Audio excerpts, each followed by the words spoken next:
ഇപ്പോൾ എന്തെങ്കിലും തരത്തിലുള്ള അവരുടെ പെരുമാറ്റത്തിൽ അല്ലെങ്കിൽ അവരുടെ സംസാരത്തിൽ ഒക്കെ തന്നെയും ഒരു എക്സ്ട്രീമായിട്ടുള്ള രീതിയിൽ ബുദ്ധിമുട്ട് കാണുകയാണ് എന്നുണ്ടെങ്കിൽ ആൾക്കാർ പറയും എന്തോ ഒരു പ്രശ്നമുണ്ട്. അല്ലെങ്കിൽ എന്താ എങ്ങനെയെന്ന് വെച്ചാൽ ഇവരുടെ സ്വഭാവത്തിലൊരു പ്രശ്നം കാണുമ്പോൾ ഇവരുടെ കുടുംബക്കാരൊക്കെ തന്നെ ഇങ്ങനെയാണ്, അല്ലെങ്കിൽ ഇവൻ്റെ അച്ഛൻ്റെ സ്വഭാവമാണ് കിട്ടിയിട്ടുള്ളത്, ഇവൾ ചെറുപ്പത്തിലേ ഇങ്ങനെയാണ്, അത് കുഴപ്പമില്ല, അല്ലെങ്കിൽ ഇവൻ്റെ ജോലിയുടെ ഭാഗമായിട്ടാണ് അവനിങ്ങനെ പെരുമാറുന്നത്.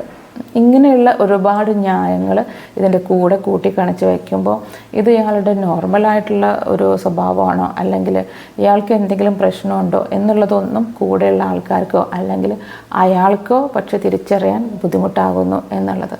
അപ്പോൾ നിങ്ങൾ ഓപ്പണായിട്ട് വളരെ വിശ്വാസമുള്ള ഒരു തെറാപ്പിസ്റ്റിൻ്റെ അടുത്ത് നിങ്ങൾ സംസാരിക്കുക.